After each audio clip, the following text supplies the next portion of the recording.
Covering news that matters. Fox 23 News at 9 starts right now.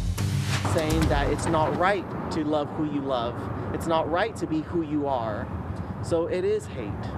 An act of vandalism in Tulsa, some say was meant to drive a wedge in the community, is instead bringing people together. I'm Clay Loney. And I'm Shay Rozzi. Surveillance video shows a man late last night defacing a mural downtown at the Dennis R. Neal Equality Center. That is where Fox 23's Cornelius Hocker is reporting live for us. Cornelius, that mural has yet to be fixed.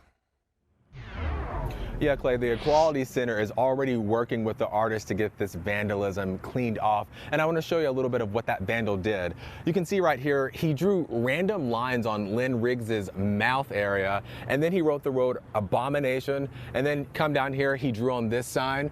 The Equality Center says this is just yet another attack on them, the work they do, and the LGBTQ community, but that they are not going to stop the work that they've been doing for the past 4 decades.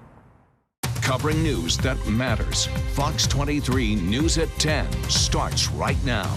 They're covering two big stories tonight. It's been now 2 months since flooding devastated parts of Muskogee County. Plus, we're looking into a new partnership in Tulsa that's all about your safety. I'm Clay Loney. And I'm Shay Rozzi. We have a team of reporters tonight. We're going to start with Fox 23's Mariah Ellis with how TPD can use your doorbell to help fight crime in your neighborhood. Mariah. Yeah, Shay, if you have a porch pirate in your neighborhood, well, if you're using the Neighbors app and if you're in a 5-mile radius of where the incident happened, there's a good chance you probably know about it. And now, so do police. They say this really boils down to a collaboration. Covering news that matters. Fox 23 News at 5 starts right now. Let's begin at 5 with a show of support following that large church fire in East Tulsa. I'm Clay Loney. And I'm Shay Rozzi. We first brought you coverage of the fire at Memorial Drive Church of Christ on Fox 23 News this morning. We have team coverage tonight, starting with Fox 23's Sarah Hart, live near 8th Memorial, where firefighters have spent most of the day. Sarah. Yeah, it's been more than 12 hours now since this fire started. They're still out here tonight, lots of them doing what they call overhaul, which is basically just making sure that nothing rekindles out here. I want to show you what else is going on. You can see the restoration company over here. They're actually boarding up the front of this church to secure it. We are getting a look at some of the damage inside here. If Jay can go ahead and step over here and look inside of the front door. This is a look at some of the damage. The roof collapsed, and if you look inside there, you can see just the devastation. Just take that in for a minute, just how devastating that is there inside. Debris actually filling the very hallways that people, of course, would normally be filling this. Go over now! All over! Body cam video shows a deadly confrontation between the suspect and 2 deputies. Tonight, what it shows about the arrest and what Fox 23 has learned about the suspect's death. Covering news that matters. Fox 23 News at 5 starts right now. Let's begin with some answers for the family of a man who died following this confrontation with Wagner County deputies. I'm Clay Loney. And I'm Shay Rozzi. Earlier this month, we told you Jeffrey Kruger died following a fight with deputies that you can see was caught on body cam. They were trying to take him into custody. New at 5, Fox 23's Amber Hughes is live after going through all of the video showing the struggle. Amber. That fight with deputies happened near this intersection, State Highway 51 and Highway 69. That deputy had to wrestle Kruger out of the car, and that's when the camera started rolling.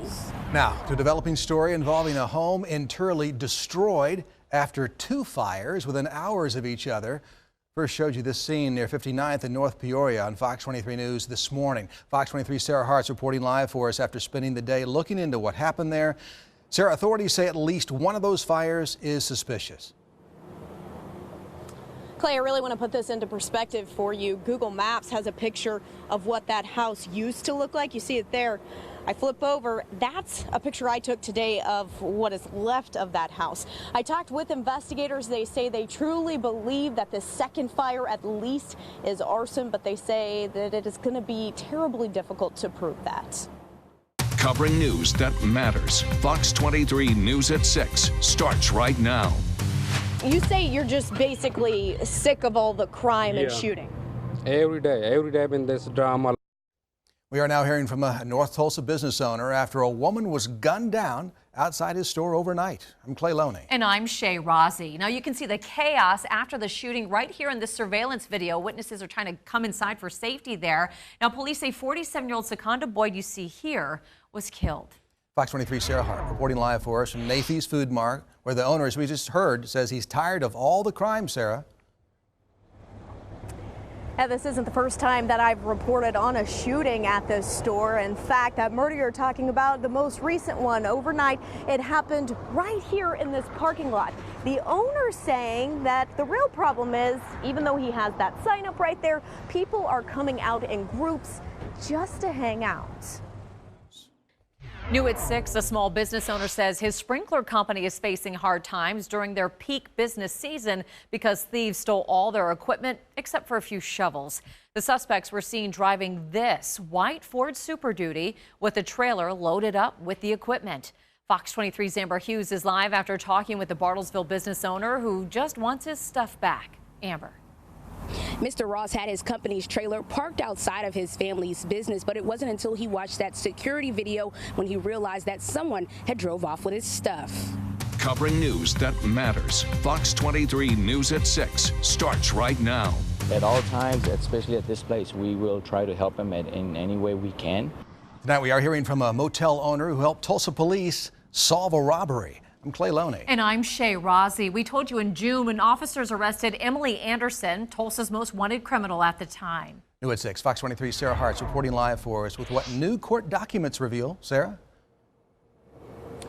Clay, these court documents show that they were just released. They show that the robbery happened here at this motel near I-244 in Garnett. Police saying the surveillance video revealing Emily Anderson as the suspect, not by her face or the clothing even that she was wearing, but by something else she was wearing. New details now following the release of this body cam video, the death of a man who was in the custody of Wagner County deputies. The medical examiner says those deputies are not to blame for the death of 38-year-old Jeffrey Kruger. Fox 23's Amber Hughes joins us live from Wagner, where those deputies are now back at work. Amber. That's right. After about 3 weeks of paid leave, the Deputy Phillips and or are back on patrol. Their tough arrest earlier this month has the Wagner County Sheriff's Office considering more body cameras. Covering news that matters. Fox 23 News at 9 starts right now. We begin with a local special education teacher accused of abusing one of his students on school property. I'm Clay Loney. And I'm Shay Rossi. The Rogers County Sheriff is looking for Daniel Bodine, a teacher at Ulaga-Talala High School. New at 9, Fox 23's Kaylee Doherty joins us live with what officials say sparked this investigation. Kaylee. The sheriff tells me this investigation has been going on for the last month, and he says it all started when a mother found an inappropriate text thread on her daughter's cell phone. Covering news that matters. Fox 23 News at 10 starts right now. Let's begin with the case of a Tulsa man accused of breaking into a home while a family was sleeping. I'm Clay Loney. I'm Shay Rossi. So scary for that family. New at 10, Fox 23's Kaylee Doherty is reporting live after talking with that homeowner about the unusual weapon he says the suspect attacked him with. Kaylee. The homeowner, who is a local minister, says he came face to face with the suspect inside his home. That's when the suspect grabbed a 5-pound weight just like this one and threw it directly at the homeowner. The medical examiner has cleared Wagner County deputies in the death of a suspect in their custody. New at 10, a loan company has filed documents to foreclose on Promenade Mall.